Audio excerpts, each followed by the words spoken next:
Hey guys, Brian and Aaron here from 5 to Go. Welcome to the second episode of our RVing for Newbies series.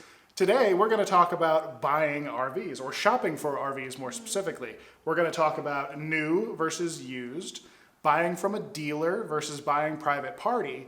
And then at the end of the episode, we're going to provide you with a few things that you should keep in mind when you first start going out looking for an RV. Because it can be confusing and there's a lot of things, so we have some tips. Okay, first up, let's talk about used versus new. So we're going to go through all of these with some pros and cons. Aaron's going to handle the pros, I'm going to handle the cons. So, what are the pros of buying used? Well, definitely the price. Oh, yeah. Used RVs are so much cheaper Yes. than new ones. And when you buy used, all of the issues that you have when you first get an RV have probably already been taken care of under the warranty that the first buyer had. Mm-hmm.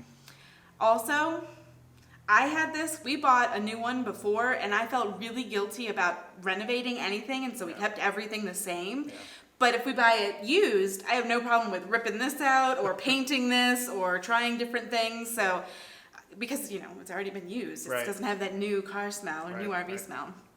Also, so much cheaper to insure. It's just like when you buy a new car, you know it's Yeah. going to cost more if it's brand new. But with used, you get a little bit of savings. Yep.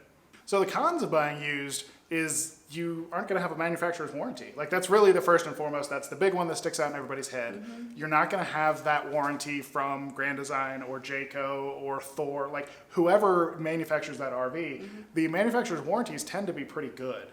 And if you don't have one, you're going to be stuck with an aftermarket warranty or one from the dealer or whatever. Might be just as good, might not be, Right. but you're probably not going to have a warranty unless you go third party with a used rig. Also, kind of in that repairs realm, you have a questionable history. Just like buying a used car, you don't know if there was water damage, if something broke and was repaired kind of halfway. You don't know if there was frame damage that got fixed that might not be as strong as the original frame. You don't know if they smoked in it and just tried really hard to clean it out, or pets or whatever.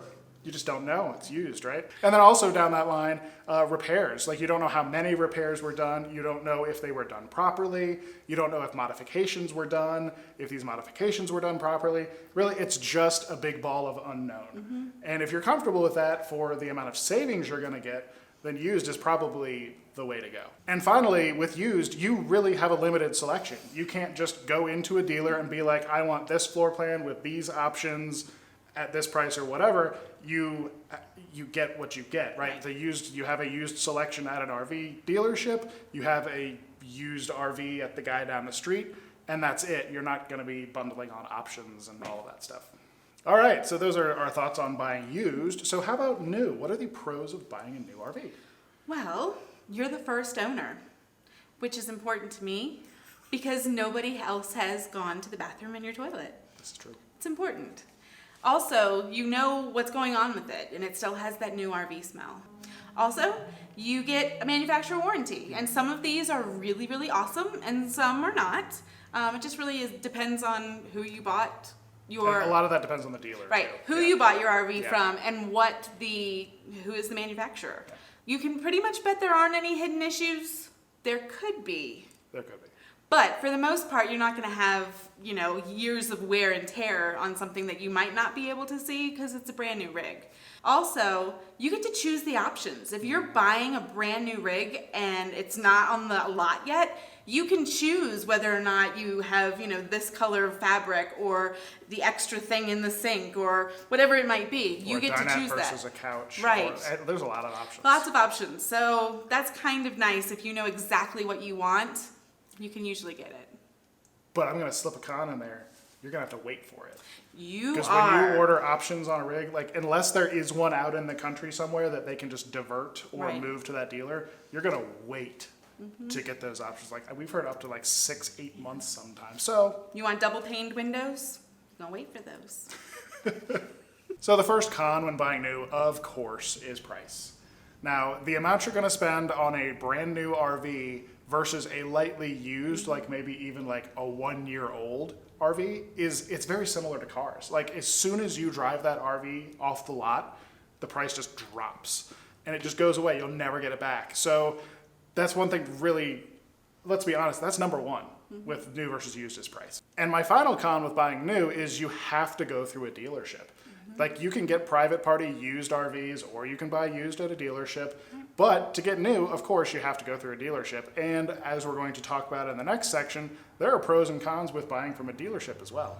So speaking of buying at a dealer versus buying from a private party, let's talk about the pros and cons of that. So when you go to a dealer, they have a large selection of things for you to walk in and try and sit in and do. Awesome.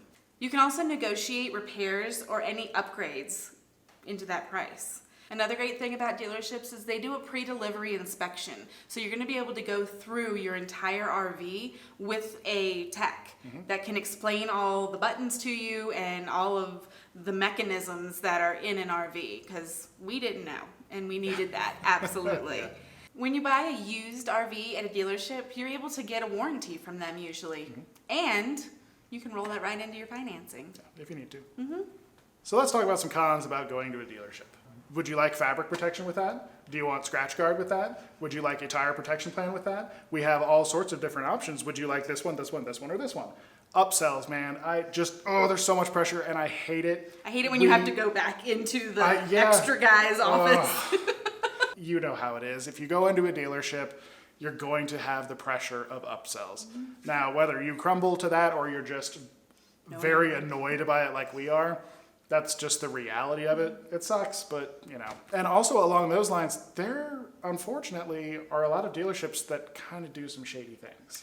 Like whether they don't honor warranties or their repair work is below standard or they just do your research. There are a lot of RV dealers out there. There are big chain RV dealerships and there are small mom and pop only at this one location dealerships. Some of them are great, some of them are not. So just look at consumer reviews, look at Google reviews, ask friends and neighbors, ask online, anyone that's been to that dealership, you know. And another thing when buying, well, especially new, is the MSRP on an RV is like this much. And the actual price of the RV that you'll find it for sale anywhere across the country is this much. I don't know why it's like that. Like it is not like that with cars. No. Like if the MSRP on a car is $59,900, you're going to go into a dealership and it's going to be right around there, right? They might have like a Memorial Day sale or whatever, but it's going to be around that price. If I go to a dealership and the MSRP on an RV is $59,900, they're going to be selling it for $35,000. I don't know what it is about that big gap between MSRP and the actual lot price, but it's just such a weird thing. Yeah, it is weird. Right? It's when we first started looking at RVs, it was just like, what do these numbers even mean? Right. That makes it hard to negotiate because you don't know, like, have they already like hit their bottom price and they won't negotiate any lower? No, they haven't. They will go lower. And it also makes it confusing. We see a lot of people like, hey, I'm buying a like 2019 whatever. Am I getting a good price? And we see those questions online a lot. So it's a confusing process. Absolutely. So let's talk about buying private party. There are definitely some pros when it comes to buying from a private party. The people you're buying the RV from, they know that RV backwards, forwards, up and down. They know the little things that you need to do to make it work just right. And they know what it's been through. Yeah. You know, they can tell you all of that kind of thing. Also, a lot less negotiating goes on. Yeah. Emotions can get involved. Absolutely. Right? Definitely for me, because I will be like, but we talked to them for so long and we have to buy it from them now. Brian's usually the one that pulls me back, so. But there's not the upselling. No, you don't have any of that. And there's so much less pressure because you either like what they have or you don't, and then you just walk away. Yeah. So what happens at a dealership if you don't like that one that you're looking at? Well, come see this one, and come see this one. We have this one. This one's got different features. You'll love this one. Yep. When you're really just trying to go because your 3-year-old is having a meltdown. Yeah. But there are definitely some cons with buying private party. First of all, the paperwork's a lot more confusing. Like, one of the main reasons dealerships are so easy to deal with is because they have a person that does all that paperwork. But when it's between you and another private individual, you guys handle all the paperwork. You have to send things to where they need to be sent. You need to make all the phone calls. You need to fill out all the paperwork. Sometimes you have to have stuff notarized at banks and all that. Yeah. So it's a lot more confusing from that aspect. And also, in the purchase process, There are some local laws and some consumer protection laws, but there's really not like, you don't have the Better Business Bureau or these oversight groups that will kind of, keep an eye on what's going on business-wise. It's really between you and that other person. There could be issues with the lien, there could be issues releasing the title, there could be any number of things that you just don't have to deal with at a dealership. And finally, warranties, again, you're not going to get a warranty from a private individual. No. Every once in a while, like if you're buying like a very lightly used one, the manufacturer's warranty might still be applicable and it might transfer to the next owner. But by and large, you're probably buying something that's 2 or 3 years old. Right. The manufacturer's warranty is long gone. Mm-hmm. There are third-party companies out there that offer used warranties, but you're not going to be able to add that into your financing. You're going to have to pay for that completely separate. So that's something to definitely keep in mind. Okay, so now that we've talked about buying new versus used and buying from a dealership versus private party, we have a little bit of advice. Like if this is your first time shopping for an RV, or maybe even second or third time, we have a couple things that we like to keep in mind that we want to share with you. Sleeping space is definitely the first one. Yeah. When we first started looking for an RV... How many of us are there? There are 5 of us. 5 to go. Plus a dog. Yep. And so we wanted to make sure that everybody had their own sleeping space. Mm-hmm. I didn't want it to be a dinette that we've unfolded. I didn't want it to be a couch that we flipped out. Like, it needed to be a bed for each one of them. Dedicated. Right. Because we were going to be full timing. Every night they needed to lay down in this space. And they needed to keep it their own also. Yeah. But...